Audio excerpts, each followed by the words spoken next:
नमस्कार साथियों। Only GSB में आपका हार्दिक स्वागत है। तो हम पढ़ रहे हैं घटना चक्र नागरिक शास्त्र पीवाईक्यू। इसकी 34 क्लास हमारे यूट्यूब चैनल पर अपलोड की जा चुकी हैं।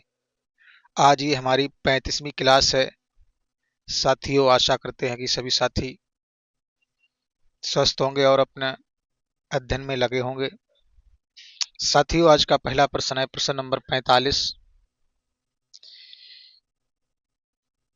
निम्न में कौन कभी भारत का मुख्य न्यायाधीश नहीं रहा? तो इसका सही जवाब बनेगा डी वाई चंद्रचूड़। साथियों, ये प्रश्न 2012 के टाइम का है। आइए इसकी व्याख्या देखते हैं। डी वाई चंद्रचूड़ कभी भी देश के मुख्य न्यायाधीश नहीं रहे, जबकि M C Mahajan, S Mukherjee, P N Bhagwati और भारत के मुख्य न्यायाधीश रहे। प्रश्न नंबर 46 है, शब्द कॉलेजियम का संबंध है। तो इसका सही जवाब बनेगा ऑप्शन नंबर सी, उच्चतम न्यायालय तथा उच्च न्यायालयों के न्यायाधीशों की नियुक्ति से। उच्चतम न्यायालय तथा उच्च न्यायालयों में न्यायाधीशों की नियुक्ति प्रणाली को कॉलेजियम प्रणाली कहा जाता है। भारत के सर्वोच्च न्यायालय ने न्यायाधीशों की नियुक्ति के लिए वर्ष 1993 में कॉलेजियम व्यवस्था को अपनाया। वर्ष 1993 में अधिवक्ता बनाम भारत संघ मामले में उच्चतम न्यायालय द्वारा न्यायाधीशों की नियुक्ति के लिए कॉलेजियम की स्थापना का निर्णय दिया गया। प्रश्न नंबर 47 है, निम्न में से किस उच्च न्यायालय के सेवा अधिकार में अंडमान एवं निकोबार द्वीप समूह आते हैं? जिसका सही जवाब बनेगा ऑप्शन नंबर ए, कलकत्ता उच्च न्यायालय।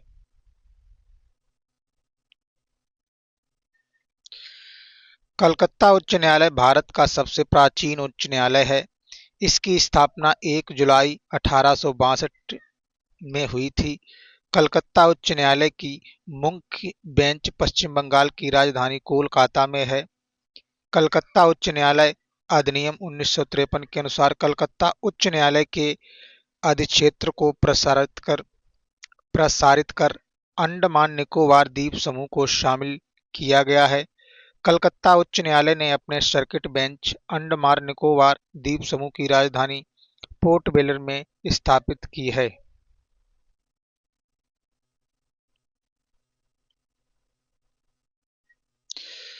साथियों, अगला टॉपिक है हमारा राज्यपाल एवं राज्य विधानमंडल। तो इसका पहला प्रश्न है, एक राज्य के राज्यपाल के संबंध में क्या सत्य है? तो इसका सही जवाब बनेगा ऑप्शन नंबर सी, वह अपने विवेकगत कार्यों के लिए राष्ट्रपति के प्रति उत्तरदायी नहीं है।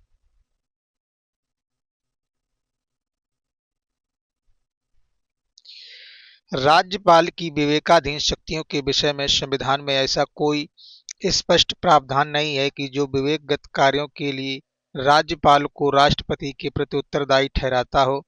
अतः उपर्युक्त प्रश्न का विकल्प सी सत्य है। प्रश्न नंबर 2 है,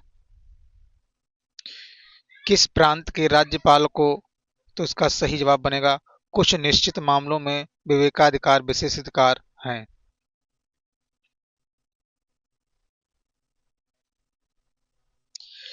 किसी प्रांत के राज्यपाल को कुछ निश्चित मामलों में विवेकाधिकार विशेषाधिकार प्राप्त होते हैं। अन्य महत्वपूर्ण तथ्य, राज्यपाल को मुख्यतः निम्न विवेकाधिकार प्राप्त हैं। अनुच्छेद 200 के अनुसार राज्यपाल किसी विधेयक को राष्ट्रपति के विचारार्थ आरक्षित कर सकता है। राज्यपाल किसी विधेयक को पुनर्विचार हेतु विधानमंडल को वापस कर सकता है। अनुच्छेद 200 के तहत राज्यपाल राज्य में राष्ट्रपति शासन की सिफारिश कर सकता है। अनुच्छेद 356 के तहत राज्यपाल किसी अध्यादेश को राष्ट्रपति की अनुमति हेतु रख सकता है। अनुच्छेद 213 के तहत। प्रश्न नंबर 3 है, राज्यपाल की अनुपस्थिति में उसके पद को निम्न में से कौन ग्रहण करता है? तो इसका सही जवाब बनेगा ऑप्शन नंबर ए राष्ट्रपति।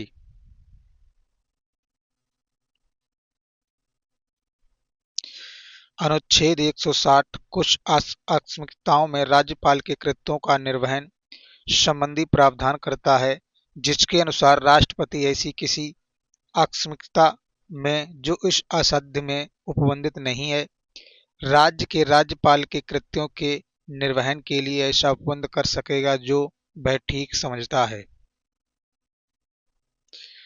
प्रश्न नंबर 4 है, राज्यपाल की नियुक्ति किसके द्वारा की जाती है? तो इसका सही जवाब बनेगा ऑप्शन नंबर बी राष्ट्रपति। अनुच्छेद 155 के अनुसार राज्य के राज्यपाल को राष्ट्रपति अपने हस्ताक्षर और मुद्रा सहित अधिपत्र द्वारा नियुक्त करेगा। अन्य महत्वपूर्ण तथ्य, अनुच्छेद 156 खंड 1 के अनुसार राज्यपाल राष्ट्रपति के प्रसाद पर्यंत पद धारण करेगा। अनुच्छेद 156 खंड 2 के अनुसार राज्यपाल राष्ट्रपति को संबोधित अपने हस्ताक्षर सहित लेख द्वारा अपना पद त्याग कर सकेगा।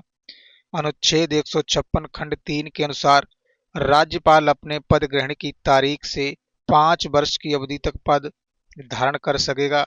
राज्यपाल अपने पद की अवधि समाप्त हो जाने पर भी तब तक पद धारण करता रहेगा जब तक उसका उत्तराधिकारी अपना पद ग्रहण नहीं कर लेता है। अनुच्छेद 157 के अनुसार कोई व्यक्ति राज्यपाल नियुक्त होने का पात्र तभी होगा जब वह भारत का नागरिक हो और 35 वर्ष की आयु पूरी कर चुका हो।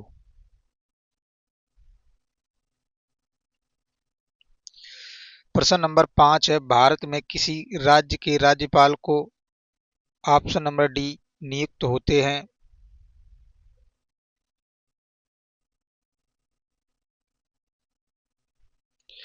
प्रश्न नंबर 6 है, क्या एक व्यक्ति को एक राज्य से अधिक का राज्यपाल नियुक्त किया जा सकता है? तो इसका सही जवाब बनेगा ऑप्शन नंबर ए हाँ।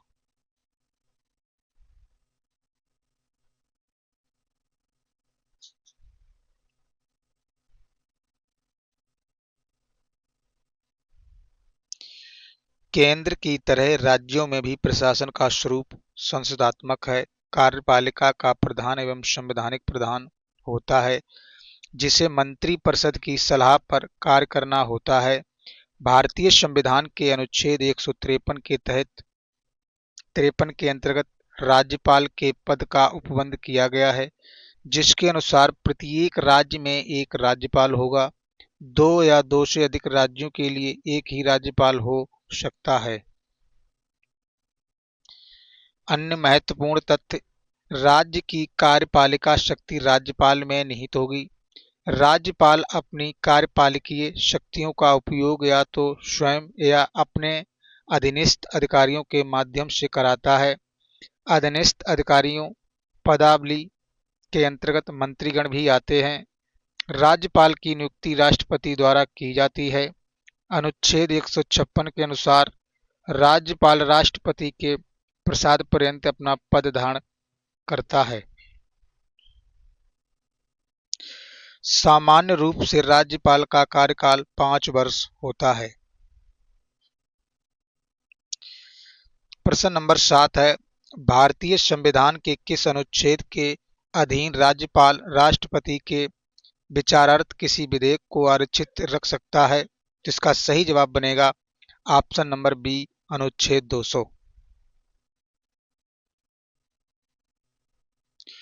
अनुच्छेद 200 के अनुसार जब कोई विधेयक राज्य की विधानसभा द्वारा या विधान परिषद वाले राज्य में विधानमंडल के दोनों सदनों द्वारा पारित कर दिया गया हो, तब वह राज्यपाल के समक्ष प्रस्तुत किया जाएगा और राज्यपाल घोषित करेगा कि वह विधेयक पर अनुमति देता या अनुमति रोक लेता है अथवा वह विधेयक को राष्ट्रपति के विचार के लिए आरक्षित रखता है। अन्य महत्वपूर्ण तथ्य, अनुच्छेद 201 के अनुसार जब कोई विधेयक राज्यपाल द्वारा राष्ट्रपति के विचार के लिए आरक्षित रख लिया जाता है, तब राष्ट्रपति घोषित करेगा कि वह विधेयक पर अनुमति देता या अनुमति रोक लेता है। अनुच्छेद 169 राज्य में विधान परिषदों का उत्साधन या सृजन से संबंधी प्रावधान करता है। अनुच्छेद 256 राज्यों की ओर संघ की बाध्यता संबंधी प्रावधान करता है।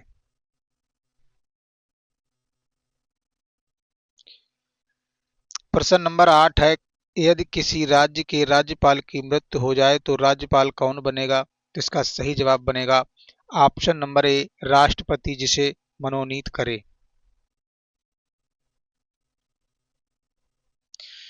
यदि किसी राज्य के राज्यपाल की मृत्यु हो जाए तो राष्ट्रपति द्वारा मनोनीत व्यक्ति उस राज्य का राज्यपाल बनेगा।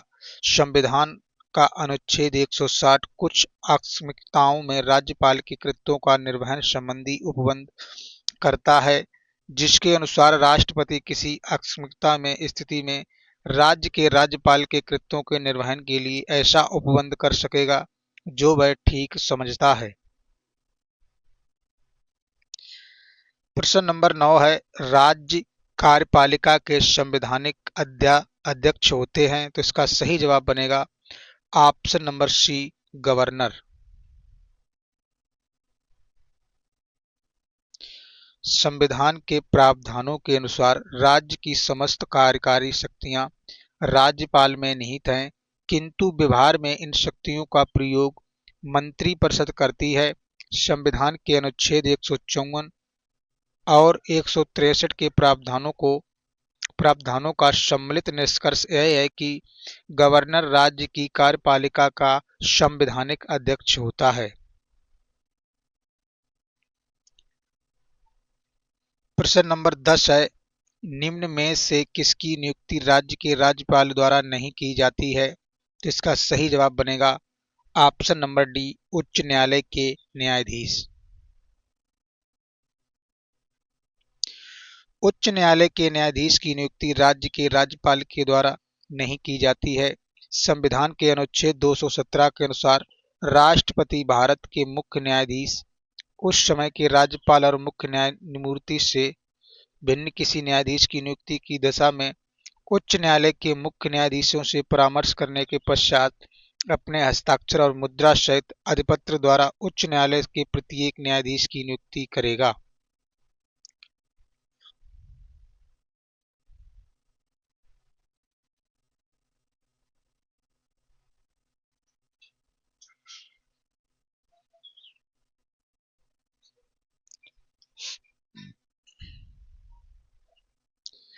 प्रश्न नंबर 11 है, राज्य की कार्यपालिका शक्ति किसमें निहित होती है?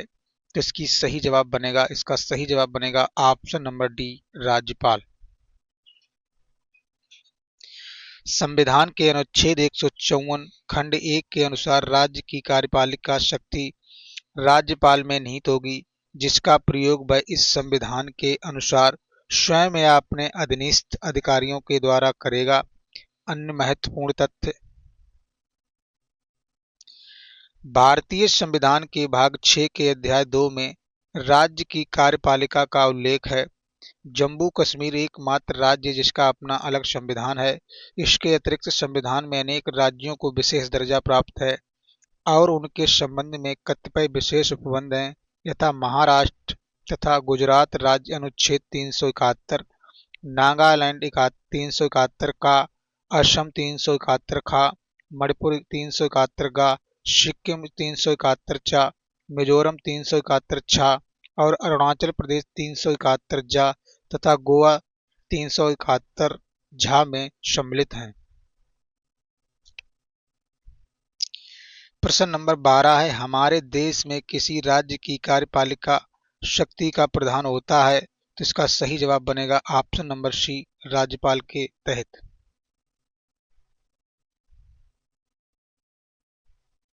हमारे देश में किसी राज्य की कार्यपालिका शक्ति का प्रधान होता है तो वह राज्यपाल होता है। संविधान के अनुच्छेद 154 खंड 1 के अनुसार राज्य की कार्यपालिका शक्ति राज्यपाल में निहित होगी, जिसका प्रयोग वह इस संविधान के अनुसार स्वयं या अपने अधीनस्थ अधिकारियों के द्वारा करेगा। प्रश्न नंबर 13 है, निम्नलिखित में से एक मुख्यमंत्री का राज्यपाल के प्रति कर्तव्य नहीं है, तो इसका सही जवाब बनेगा ऑप्शन नंबर ए वह ऑप्शन नंबर ए अपने दल की नीतियों के बारे में सूचित करना। बाकी मंत्री परिषद के सभी विनिश्चयों को सूचित करना सही है। प्रशासन संबंधी सूचनाओं की जानकारी देना, ये भी सही है। विधान विषयक प्रस्तावनाओं के बारे में सूचित करना, ये भी सही है। बाकी ये ऑप्शन नंबर एक गलत है। मुख्यमंत्री राज्यपाल को अपने दल की नीतियों के बारे में सूचना नहीं देता है। अनुच्छेद 167 के अनुसार मुख्यमंत्री राज्यपाल को मंत्री के सभी विनिश्चयों, प्रशासन संबंधी विधान विषयक प्रस्तावनाओं के संबंध में सूचित करता है और यह उसका कर्तव्य भी होता है।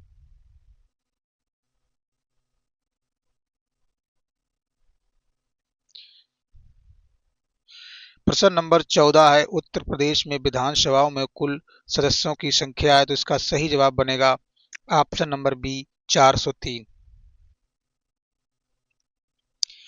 उत्तर प्रदेश में विधानसभा के कुल सदस्यों की संख्या 403 है।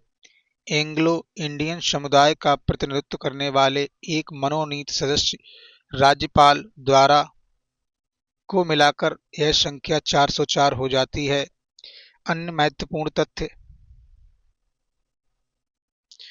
वर्तमान में उत्तर प्रदेश में 16वीं विधानसभा 8 मार्च 2012 से अस्तित्व में है।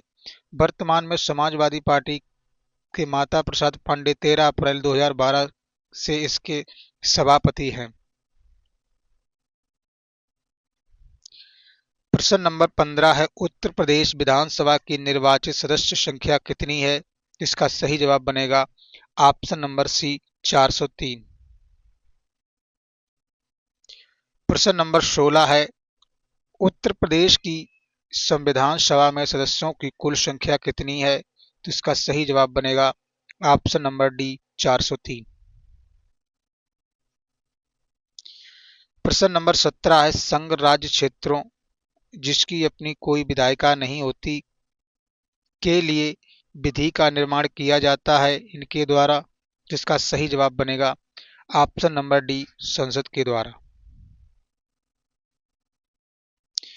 अनुच्छेद 239 खंड 1 के अनुसार संसद द्वारा बनाई गई विधि द्वारा यथा अन्यथा उपबंधित के सिवाय प्रत्येक संघ राज्य क्षेत्र का प्रशासन राष्ट्रपति द्वारा किया जाएगा और वह अपने द्वारा ऐसे पदाविधान सहित जो वह विनिर्दिष्ट करे नियुक्त किए गए प्रशासक के माध्यम से उस मात्रा तक कार्य करेगा जितनी वह ठीक समझता है।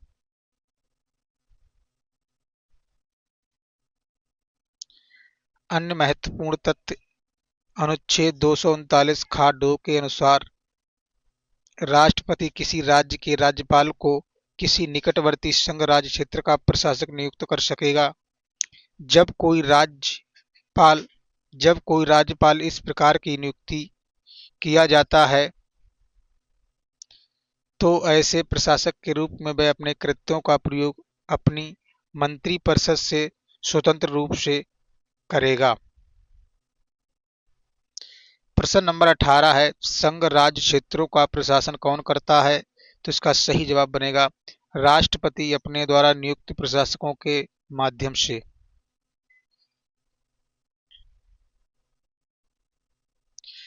प्रश्न नंबर 19 है, संघ राज्य क्षेत्रों द्वारा लोकसभा के कितने सदस्य चुने जाते हैं? तो इसका सही जवाब बनेगा ऑप्शन नंबर ए 13। संघ राज्य क्षेत्रों द्वारा लोकसभा के वर्तमान में 13 सदस्य चुने जाते हैं जबकि अधिकतम 20 सदस्य चुने जा सकते हैं। प्रश्न नंबर 20 है, केंद्र शासित क्षेत्रों को लोकसभा में कितनी सीटें आवंटित हैं? तो इसका सही जवाब बनेगा ऑप्शन नंबर डी 20। प्रश्न नंबर 21 है, विधान परिषद धन विधेयक पर अधिकतम देरी कर सकती है, तो इसका सही जवाब बनेगा ऑप्शन नंबर बी 14 दिनों के लिए।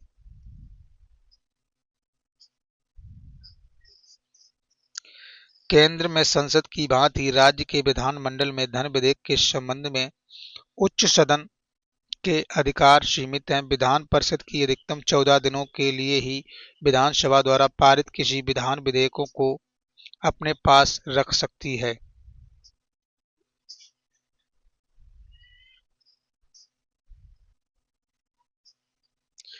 प्रश्न नंबर 22 है, निम्न में से किसे भंग नहीं किया जा सकता परंतु समाप्त किया जा सकता है? तो इसका सही जवाब बनेगा ऑप्शन नंबर डी, राज्य विधान परिषद को। राज्यसभा के समान ही राज्य विधान परिषद एक स्थायी निकाय है। इसका विघटन नहीं किया जा सकता, किंतु राज्य विधानसभा द्वारा संकल्प पारित विशेष बहुमत से करके, जिसके अनुसरण में संसद एक कानून बनाएगी जिससे विधान परिषद का अस्तित्व समाप्त हो जाएगा। अतः स्पष्ट है कि विधान परिषद का सृजन और उत्पादन कभी भी किया जा सकता है। प्रश्न नंबर 23 है, भारत में विधानसभा की अधिकतम सदस्य संख्या क्या हो सकती है? तो इसकी सही जवाब बनेगा ऑप्शन नंबर सी, 500।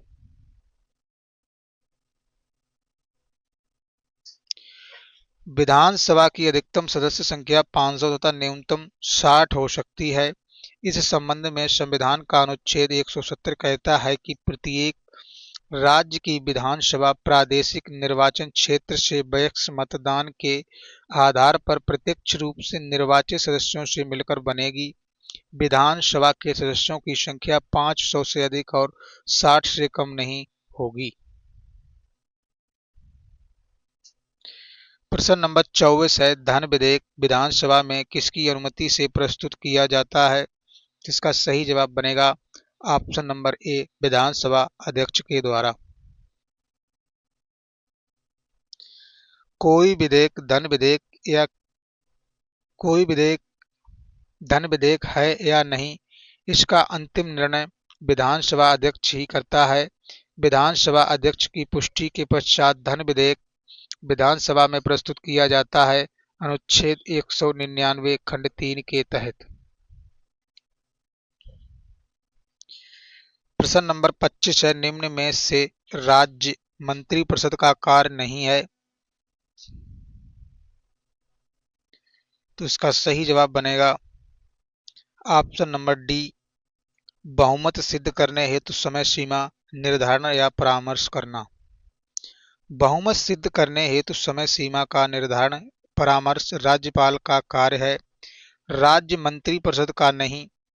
राज्यपाल को संविधान के अनुच्छेद 163 खंड 1 में स्वविवेकीय शक्ति प्रदान है। उक्त शक्ति के अंतर्गत राज्यपाल मंत्रिपरिषद को सदन में बहुमत सिद्ध करने हेतु परामर्श दे सकता है। प्रश्न नंबर 26 है, राज्य के गवर्नर किसके प्रसाद पर्यंत पद पर बने रहते हैं? इसका सही जवाब बनेगा ऑप्शन नंबर बी, राष्ट्रपति। भारतीय संवैधानिक व्यवस्था में गवर्नर की नियुक्ति राष्ट्रपति द्वारा करता है और गवर्नर राष्ट्रपति के प्रसाद पर्यंत अपना पद धारण करता है। प्रश्न नंबर 27 है, राज्य के गवर्नर की नियुक्ति करते हैं? तो इसका सही जवाब बनेगा ऑप्शन नंबर ए, राष्ट्रपति। राज्य के गवर्नर की नियुक्ति के संबंध में भारतीय संविधान के अनुच्छेद 155 में यह प्रावधान है कि गवर्नर की नियुक्ति राष्ट्रपति अपने हस्ताक्षर और मुद्रा सहित अधिपत्र द्वारा करता है। प्रश्न नंबर 28 है, राज्य के गवर्नर की आयु नियुक्ति के समय कम से कम कितनी होनी चाहिए? तो इसका सही जवाब बनेगा ऑप्शन नंबर बी, 35 वर्ष। राज्य के गवर्नर की नियुक्ति के लिए मुख्यतः दो आर्यताएं हैं जिनका उल्लेख अनुच्छेद 157 में किया गया है। वह भारत का नागरिक होना चाहिए। नंबर 2, नियुक्ति के समय वह 35 वर्ष की आयु पूरी कर चुका हो।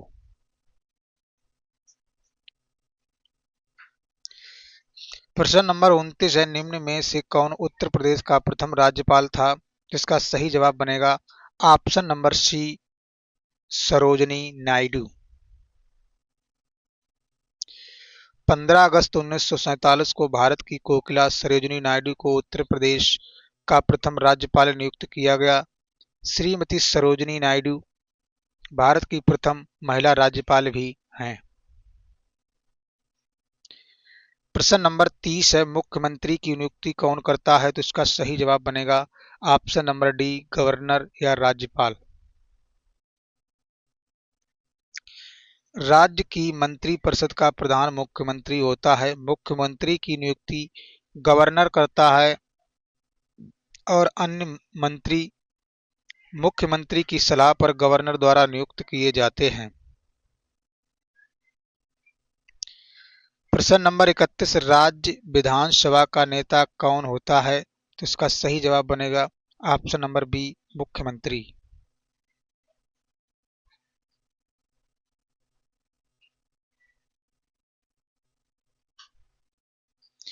विधानसभा में बहुमत प्राप्त दल के नेता को राज्यपाल मुख्यमंत्री नियुक्त करता है।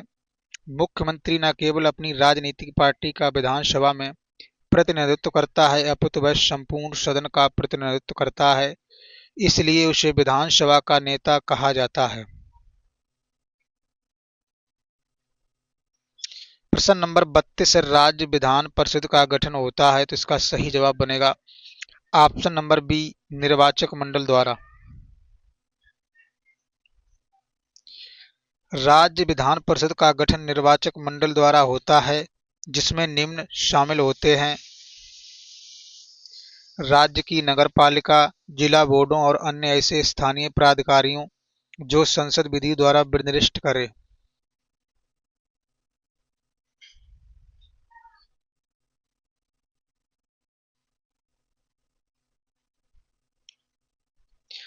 भारत के राज्य क्षेत्र में किसी विश्वविद्यालय के कम से कम 3 वर्ष के स्नातक, राज्य के भीतर माध्यमिक पाठशालाओं में निम्न स्तर की पाठशालाओं में कम से कम 3 वर्ष से अध्यापन कार्य में लगे व्यक्ति राज्य की विधानसभाओं के सदस्य।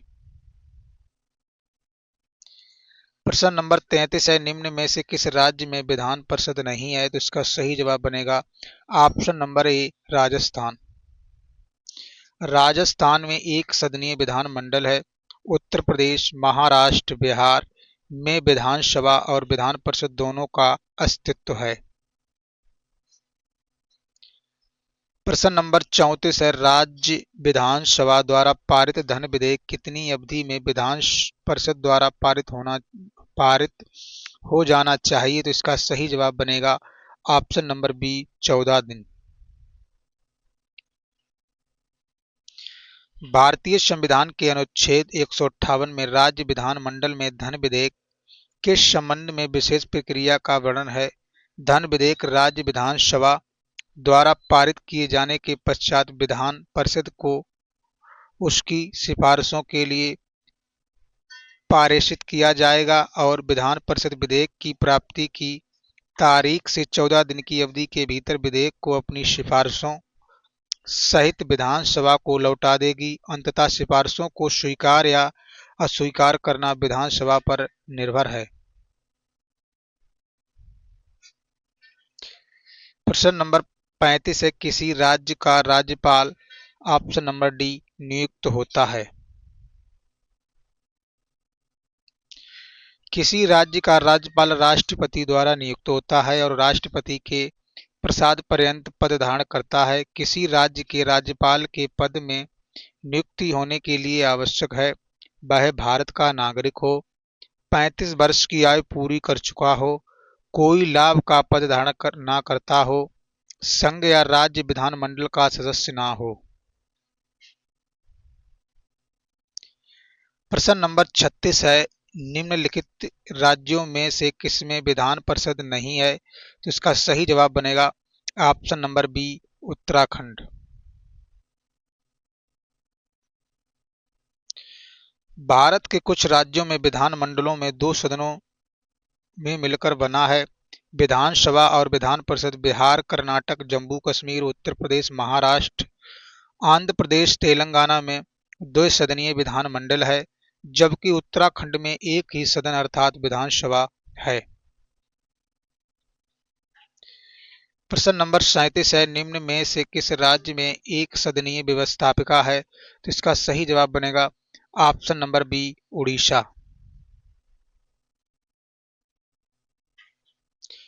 प्रश्न नंबर 38 है, निम्नलिखित में किस आयोग ने राज्यपाल पद की समाप्ति की अनुशंसा की थी? तो इसका सही जवाब बनेगा ऑप्शन नंबर सी, राजमन्नार आयोग।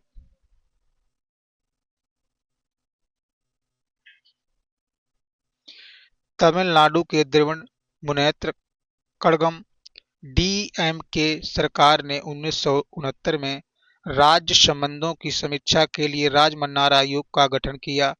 इस आयोग ने अपने प्रतिवेदन में इस आयोग ने अपने प्रतिवेदन में राज्यपाल पद को समाप्त करने की अनुशंसा की थी।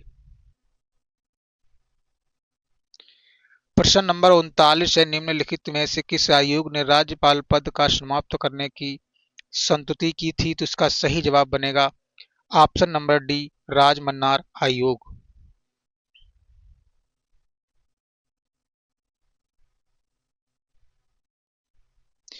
प्रश्न नंबर 40 है, निम्न में से किसे भंग नहीं किया जा सकता पर समाप्त किया जा सकता है?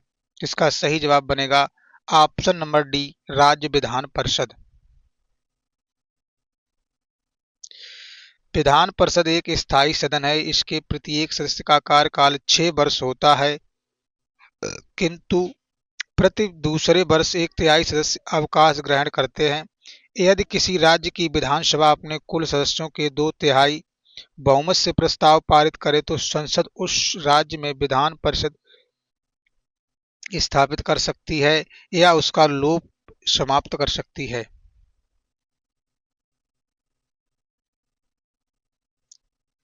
प्रश्न नंबर 41 है, विधान परिषद के कितने सदस्य राज्यपाल द्वारा मनोनीत किए जाते हैं? तो इसका सही जवाब बनेगा option number D, 1/6। Vidhan Parishad भागतः निर्वाचित और भागतः नामनिर्दिष्ट निकाय है।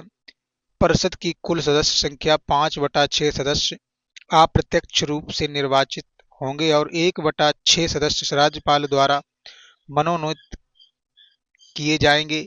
संविधान के अनुच्छेद 171 के खंड 8 में है प्रावधान है कि राज्यपाल द्वारा ऐसे व्यक्तियों को मनोनीत किया जाएगा जिन्हें साहित्य, विज्ञान, कला, समाज सेवा और सहकारी आंदोलन के संबंध में विशेष ज्ञान या जानकारी का अनुभव है। प्रश्न नंबर 42 है, राज्य की विधान परिषद का सदस्य होने के लिए व्यक्ति की आयु कम नहीं होनी चाहिए। तो इसका सही जवाब बनेगा ऑप्शन नंबर बी, 30 वर्ष से कम। विधान परिषद की सदस्यता के लिए कोई व्यक्ति आरक्षित तभी होगा जब वह भारत का नागरिक हो, कम से कम 30 वर्ष की आयु पूरी कर चुका हो। लोक प्रतिनिधित्व अधिनियम 1951 के अंतर्गत कोई व्यक्ति किसी विधान परिषद के लिए निर्वाचित नहीं होगा जब तक कि वह उस राज्य में किसी विधानसभा निर्वाचन क्षेत्र में मतदाता ना हो। प्रश्न नंबर 43 है, राज्य सरकार के विधिक सलाहकार को कहा जाता है। जिसका सही जवाब बनेगा option number C, advocate general.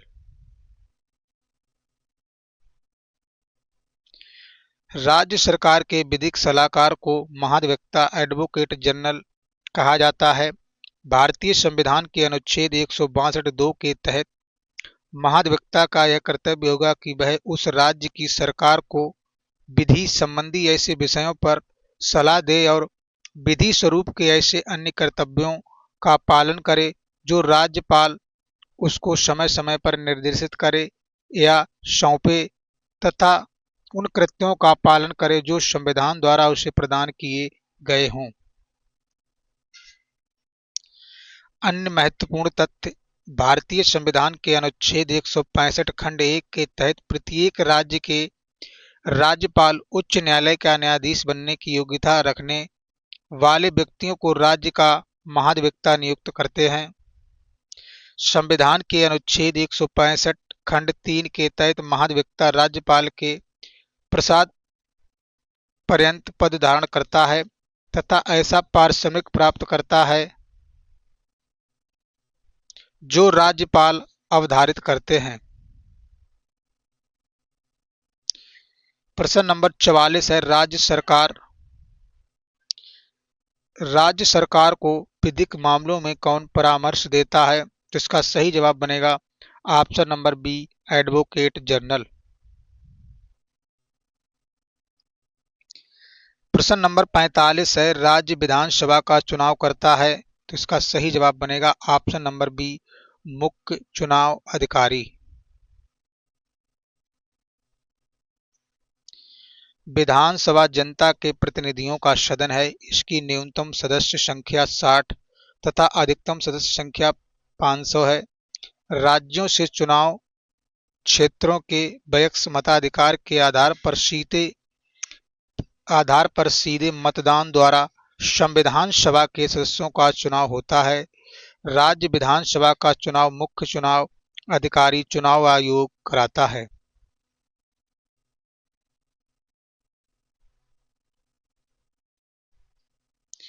अन्य महत्वपूर्ण तथ्य, प्रत्येक चुनाव क्षेत्र की जनसंख्या के आधार पर ही सदनों में सदस्यों का प्रतिनिधित्व होता है। इस जनसंख्या का निर्धारण साधारणतः गत जनगणना के आधार पर ही किया जाता है। जनसंख्या के आधार पर राज्य में अनुसूचित जातियों तथा जनजातियों के लिए राज्य की विधानसभाओं में उसकी सदस्य संख्या निर्धारित की जाएगी अनुच्छेद 335 के तहत।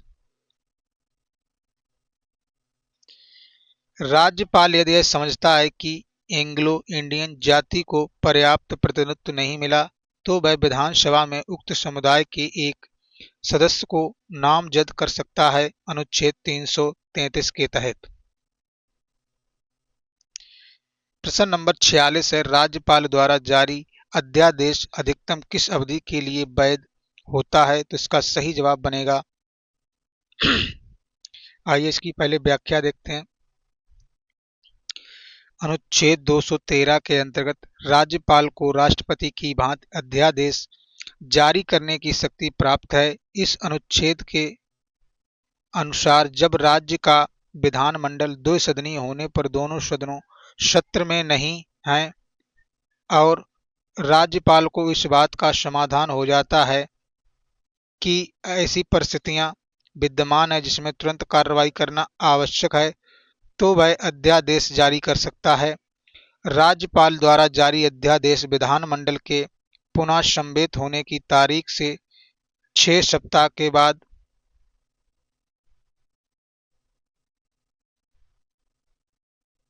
6 सप्ताह के बाद वह अपने आप समाप्त हो जाएगा। यदि विधानमंडल इसके पहले ही उसका निर्नुमोदन कर देता है तो वह पहले ही समाप्त हो जाएगा। प्रश्नानुसार अध्यादेश के वैध होने की अधिकतम अवधि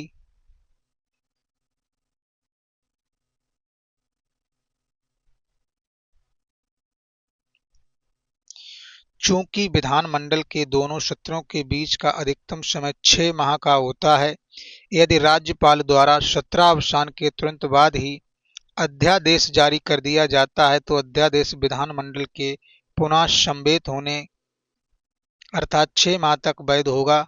विधानमंडल के पुनः सम्मेलित होने के बाद अध्यादेश अधिकतम 6 सप्ताह जारी रहेगा निरनुमोदन न करने की स्थिति में।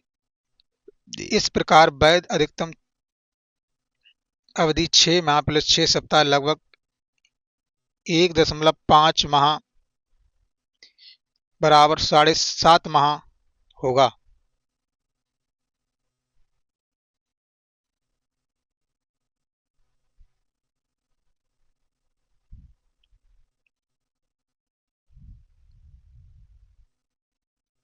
प्रश्न नंबर 47, एक राज्य की विधानसभा और विधान परिषद के संयुक्त सत्र का सभापतित्व कौन करता है? साथियों ये भी प्रश्न डिस्प्यूटेड है, आइए इसकी व्याख्या देखते हैं।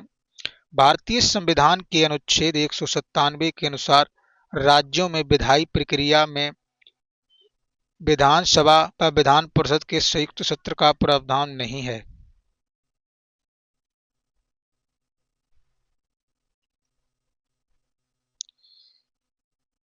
अगला टॉपिक है साथियों उच्च न्यायालय। साथियों, अगर आपको ये वीडियो अच्छा लगता हो तो चैनल को आप सब्सक्राइब और वीडियो को लाइक और कमेंट बॉक्स में सुझाव अवश्य करें।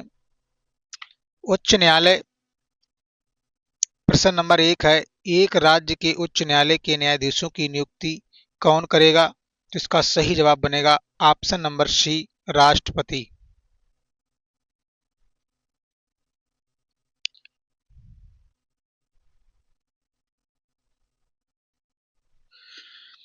भारतीय संविधान के अनुच्छेद 217 एक के अनुसार उच्च न्यायालय के न्यायाधीशों की नियुक्ति राष्ट्रपति करता है। इसके लिए भारत के मुख्य न्यायमूर्ति से, उस राज्य के राज्यपाल से और मुख्य न्यायमूर्ति से भिन्न किसी न्यायाधीश की नियुक्ति की दिशा में उच्च न्यायालय के मुख्य न्यायमूर्ति से परामर्श के पश्चात राष्ट्रपति अपने हस्ताक्षर और मुद्रा सहित अधिपत्र द्वारा उच्च न्यायालय के प्रत्येक न्यायाधीश को नियुक्ति करेगा।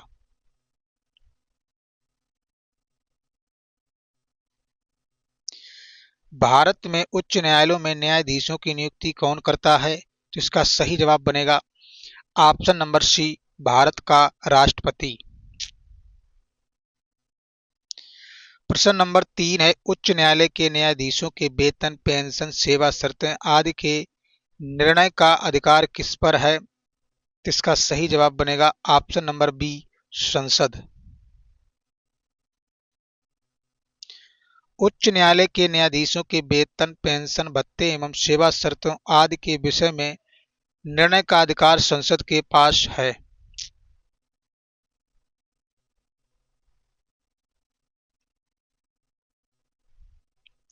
प्रश्न नंबर 4 है, राजस्थान उच्च न्यायालय में न्यायाधीशों की स्वीकृति पद है 30 अप्रैल 2016 तक। तो इसका सही जवाब बनेगा ऑप्शन नंबर 30। राजस्थान उच्च न्यायालय की स्थापना 1949 में की गई थी। वर्तमान में राजस्थान उच्च न्यायालय में न्यायाधीशों की संख्या मुख्य न्यायाधीशों के मिलाकर 30 है। प्रश्न नंबर 5 है, राजस्थान उच्च न्यायालय की स्थापना किस वर्ष हुई थी? इसका सही जवाब बनेगा ऑप्शन नंबर सी, 1949 में। प्रश्न नंबर 6 है, उच्च न्यायालय के एक न्यायाधीश को उसके कार्य से सिद्ध कदाचार या अयोग्यता के आधार पर हटाया जा सकता है, किसके द्वारा? जिसका सही जवाब बनेगा ऑप्शन नंबर बी, राष्ट्रपति के द्वारा। संविधान में उच्चतम न्यायालय या उच्च न्यायालय के मुख्य न्यायाधीशों को हटाने की समान प्रक्रिया है। प्रश्नानुसार उच्च न्यायालय के मुख्य न्यायाधीश एवं अन्य न्यायाधीश को अपने सिद्ध कदाचार या दुर्व्यवहार के आधार पर संसद द्वारा विशेष बहुमत से पारित प्रस्ताव के आधार पर राष्ट्रपति द्वारा हटाया जा सकता है। अन्य महत्वपूर्ण तथ्य, अनुच्छेद 216 में उच्च न्यायालयों के गठन संबंधी प्रावधान दिए गए हैं। अनुच्छेद 217 में न्यायाधीशों की नियुक्ति और उनके पद की शर्तें वर्णित हैं। अनुच्छेद 231 में दो या अधिक राज्यों के लिए एक ही उच्च न्यायालयों की स्थापना का उल्लेख है।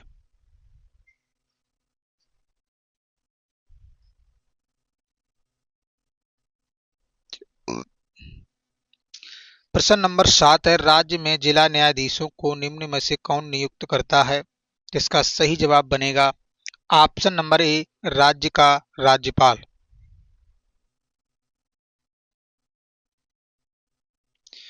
अनुच्छेद 233 खंड 1 के अनुसार किसी राज्य में जिला न्यायाधीश की नियुक्ति होने वाले व्यक्तियों की नियुक्ति तथा जिला न्यायाधीश की पद स्थापना और प्रोन्नति उस राज्य का राज्यपाल ऐसे राज्य के संबंध में अधिकारिता का प्रयोग करने वाले उच्च न्यायालय से परामर्श करके करेगा।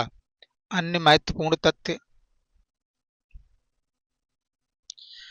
अनुच्छेद 233(2) के अनुसार वह व्यक्ति जो संघ की या राज्य की सेवा में पहले से ही नहीं है, जिला न्यायाधीश नियुक्त होने के लिए केवल तभी पात्र होगा जब वह कम से कम 7 वर्षों तक अधिवक्ता या फीडर रहा है और उसकी नियुक्ति के लिए उच्च न्यायालय ने सिफारिश की है। प्रश्न नंबर 8 है, एक राज्य में जिला न्यायाधीश की नियुक्ति कौन करता है? तो इसका सही जवाब बनेगा ऑप्शन नंबर बी, राज्यपाल।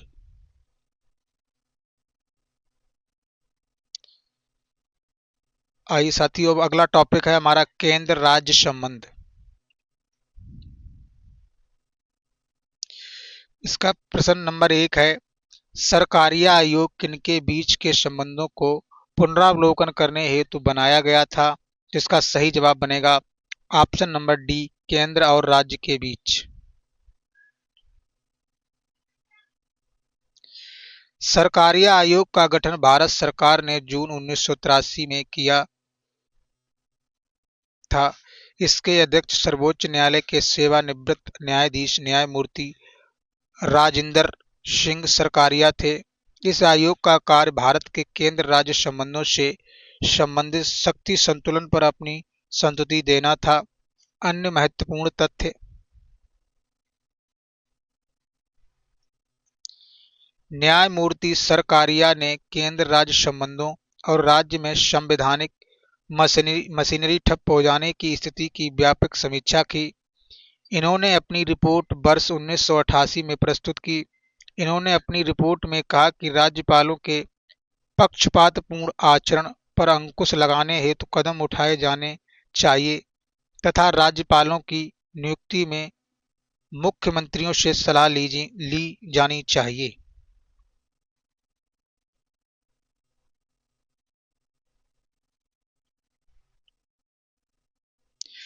प्रश्न नंबर 2 है, निम्नलिखित में से किस समिति की रिपोर्ट का संबंध केंद्र राज्य संबंधों से है?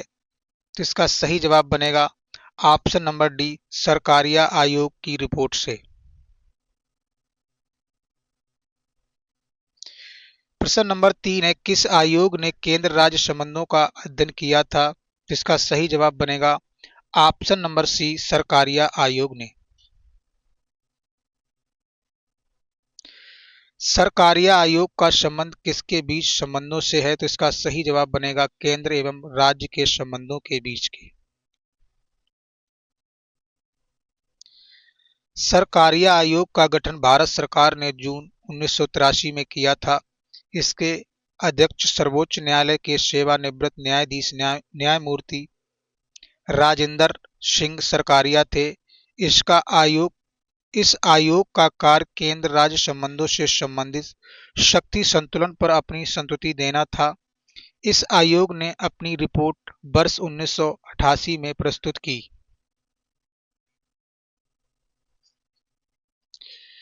सरकारिया आयोग का संबंध है तो इसका सही जवाब बनेगा ऑप्शन नंबर 1, केंद्र राज्य संबंधों से।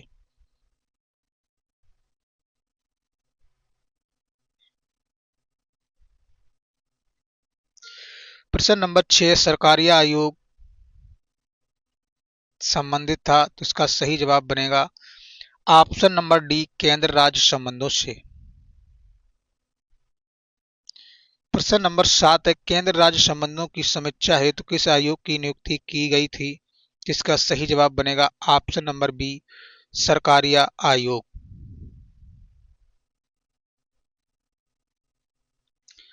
भारतीय संविधान के किस भाग में संघ केंद्र राज्य संबंधों का उल्लेख किया गया है? जिसका सही जवाब बनेगा भाग 11 में। भारतीय संविधान के भाग 11 में अनुच्छेद 245 से 263 तक संघ राज्य संबंधों का उल्लेख किया गया है। प्रश्न नंबर 9 है, भारत के संविधान के किस भाग में संघ राज्य क्षेत्र संबंधों का उल्लेख किया गया है? तो इसका सही जवाब बनेगा ऑप्शन नंबर बी, भाग 11 में। भारतीय संविधान के किस एक भाग में संघ राज्य संबंधों का वर्णन किया गया है? तो इसका सही जवाब बनेगा ऑप्शन नंबर बी, भाग 11 में।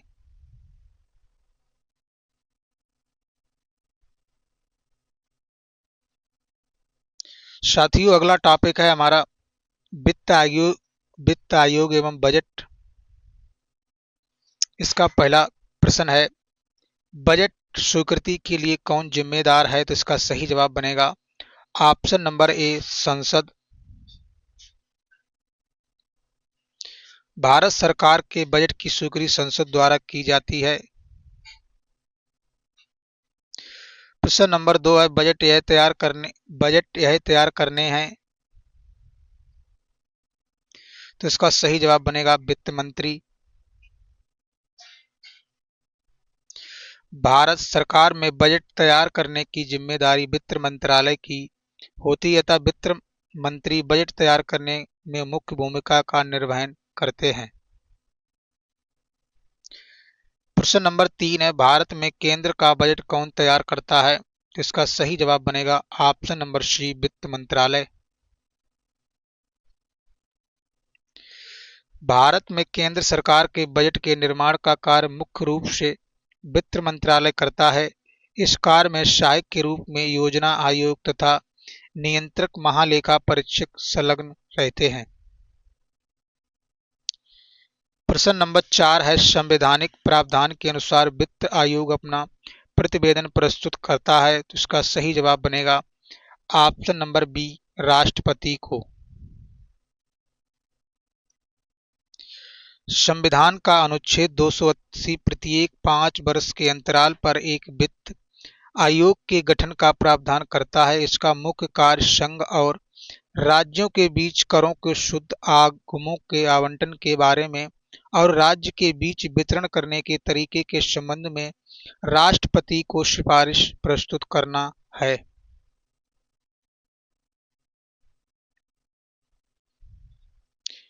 प्रश्न नंबर 5 है भारत में केंद्रीय वित्त मंत्री बजट पेश करता है, तो इसका सही जवाब बनेगा ऑप्शन नंबर बी लोकसभा में।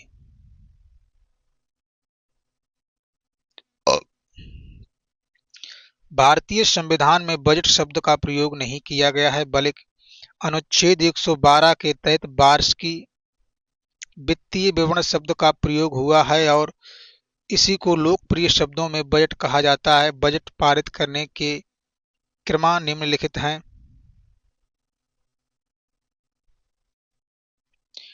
नंबर 1 बजट लोकसभा में प्रस्तुत होता है। नंबर 2 बजट पर सामान्य चर्चा होती है। नंबर 3 बजट लेखा अनुदान की मांग है। नंबर 4 बजट पर विस्तृत चर्चा होती है। नंबर 5 सरकार द्वारा अनुदान की मांग होती है। नंबर 6 कटौती प्रस्ताव होता है। नंबर 7 विनियोग विधेयक पारित होता है और नंबर 8 वित्त विधेयक होता है। वित्त विधेयक बजट पारित करने का यह आखिरी चरण है जिसके द्वारा सरकार विभिन्न प्रकार के करों के प्रस्ताव संसद के समक्ष प्रस्तुत करती है। प्रश्न नंबर 6 है भारत में कार्य निष्पादन बजट किसकी सिफारिशों पर प्रारंभ किया गया था, तो इसका सही जवाब बनेगा ऑप्शन नंबर सी प्रशासकीय कार्य सुधार आयोग के द्वारा। निष्पादन बजट का जन्म अमेरिका में बर आयोग द्वारा वर्ष 1949 में किया गया। राष्ट्रपति ट्रूमैन ने निष्पादन बजट को लागू किया था। इसमें खर्च के बजाय खर्च के उद्देश्य पर जोर दिया जाता है। इस बजट को कार्यकलापों, कार्यक्रमों, क्रियाशीलताओं और परियोजनाओं के अर्थों में प्रस्तुत करती है। भारत में निष्पादन बजटिंग को प्रशासनिक सुधार आयोग एआरसी की सिफारिशों पर वर्ष 1968 से 69 4 केंद्रीय मंत्रालय हेतु निष्पादन बजट तैयार किया गया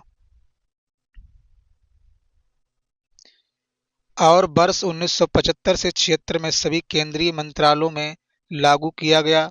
1970 से 71 में अनेक राज्यों केरल, कर्नाटक, पंजाब, राजस्थान तथा उत्तर प्रदेश में इसे अपनाया गया।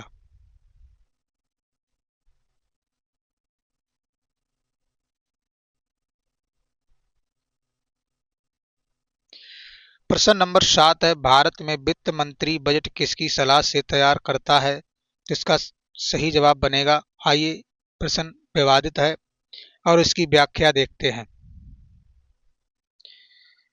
प्रवर या संयुक्त समिति प्रवर या समिति समिति प्रवर समिति तदर्थ समितियों में सबसे महत्वपूर्ण होती है। किसी विशेष विधेयक पर विचार करने के लिए इस समिति का गठन किया जाता है। तब संसद के दोनों सदनों या दोनों सदन किसी विधेयक पर विचार करने के लिए अलग अलग समितियों का गठन करते हैं। तब उन समितियों को प्रवर समिति कहा जाता है।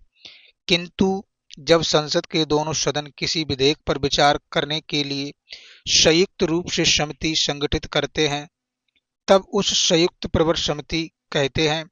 प्रवर समिति में 30 और प्रयुक्त प्रवर समितियां 30 और संयुक्त प्रवर समिति 45 सदस्य लोकसभा से 30 और राज्यसभा 15।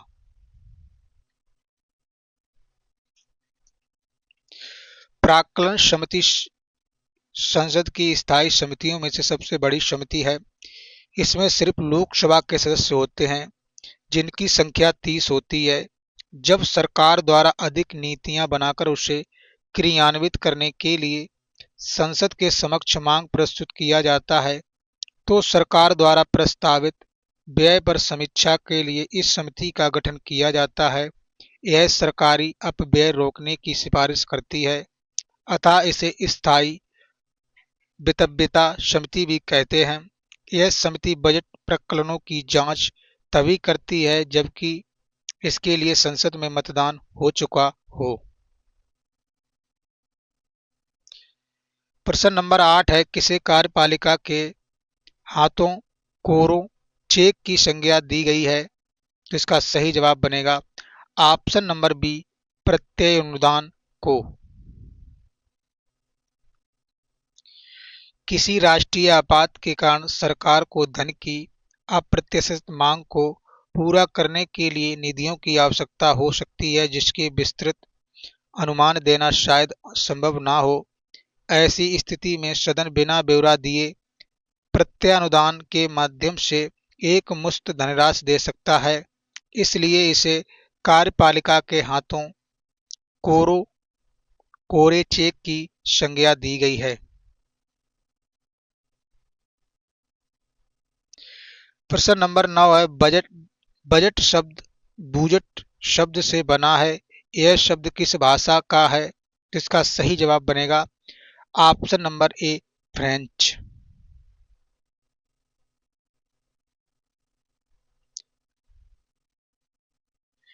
बजट शब्द फ्रेंच भाषा के शब्द बूजट से बना है, जिसका अर्थ चमड़े का पर्स, थैला या झोला होता है। अन्य महत्वपूर्ण तथ्य, बजट धन राजस्व के आय और उसके व्यय की सूची को कहते हैं। व्यष्टि अर्थशास्त्र में बजट एक महत्वपूर्ण अवधारणा है। बजट किसी देश का, संस्था का या व्यक्तिगत अथवा पारिवारिक हो सकता है।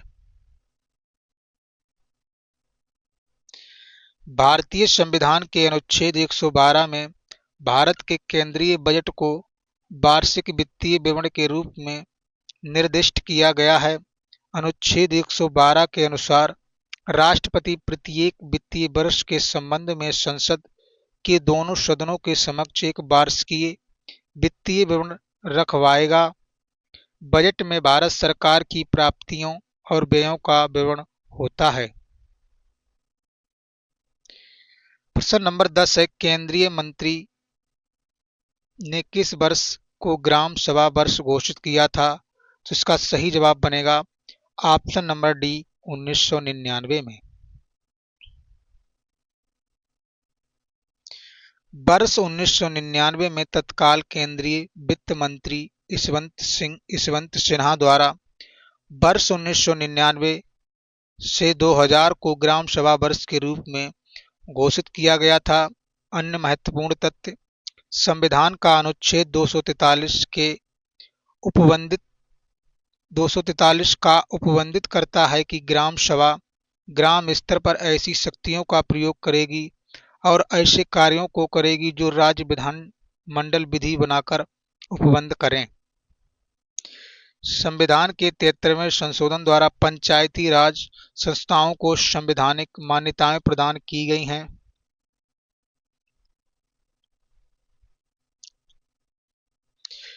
ग्राम सभा से ग्राम स्तर पर पंचायत के क्षेत्र के भीतर समाविष्ट किसी ग्राम से संबंधित निर्वाचक नामावली में रजिस्ट्रीकृत व्यक्तियों से मिलकर बना निकाय अभिप्रेत है। प्रश्न नंबर 11 है धन अनुदान के लिए, तो इसका सही जवाब बनेगा ऑप्शन नंबर बी, राष्ट्रपति की पूर्व सहमति आवश्यक है। लोकतांत्रिक व्यवस्था में बजट के माध्यम से पूरे वर्ष के लिए खर्च होने वाले अनुमानित धन का प्रावधान कर दिया जाता है, लेकिन ऐसी विषम परिस्थितियां उत्पन्न हो जाती हैं जिसके लिए धन का प्रावधान बजट में या तो पर्याप्त नहीं है या उस मंद में धन का प्रावधान नहीं है।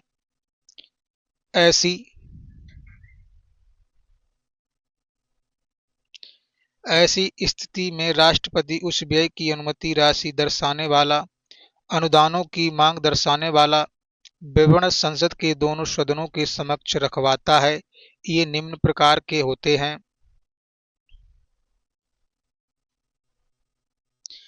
अनुपूरक अनुदान, इसे संसद द्वारा तब स्वीकृत किया जाता है जब किसी विशेष सेवा हेतु प्रावधानित राशि उस वित्तीय वर्ष में अपर्याप्त पाई जाए। अतिरिक्त अनुदान, ये तब प्रदान की जाती है जब चालू वित्तीय वर्ष के दौरान किसी नई सेवा पर धन खर्च करने की आवश्यकता आ गई हो जिसका बजट में प्रावधान नहीं किया गया है।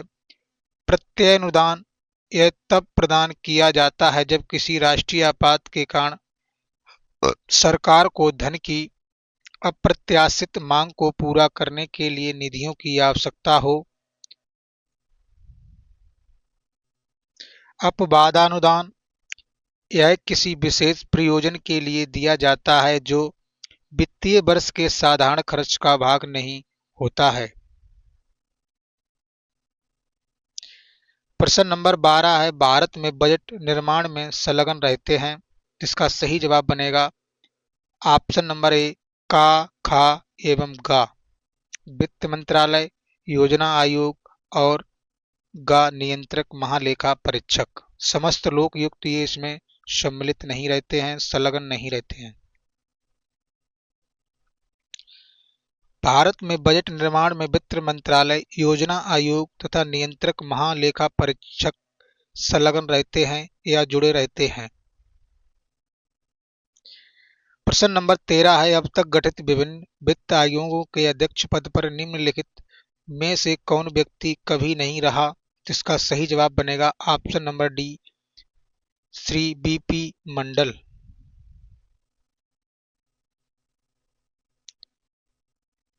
अब तक गठित वित्त आयोगों के अध्यक्ष की सूची निम्नलिखित है। Number 1, KC. Neogy, K. Santhanam, AK. Chandra, BP. Rajamannar, Mahavir Tyagi, K. Brahmananda Reddy, JM. Shelat, YB. Chauhan, N. KP. Salve, KP. Pant, AM. Khusro, C. Rangarajan, doctor Vijay L. Kelkar, doctor BY. Reddy. वर्तमान में इस प्रकार स्पष्ट है कि श्री बीपी मंडल वित्त आयोग के अध्यक्ष नहीं रहे। वे वर्ष 1978 में गठित पिछड़ा आयोग के अध्यक्ष थे। अन्य महत्वपूर्ण तथ्य, प्रथम वित्त आयोग का गठन वर्ष 1951 में किया गया था जिसकी अवधि 1952 से 57 की थी।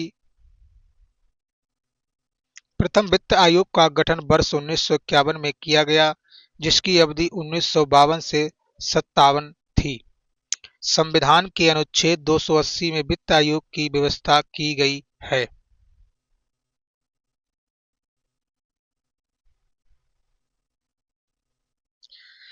साथियों, अगर आपको ये वीडियो अच्छा लगता है तो चैनल को सब्सक्राइब, वीडियो को लाइक और कमेंट बॉक्स में सुझाव अवश्य दें।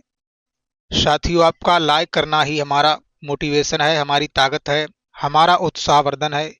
इससे आपसे विशेष निवेदन है कि आप वीडियो को लाइक और कमेंट अवश्य करें। Thanks for watching. धन्यवाद।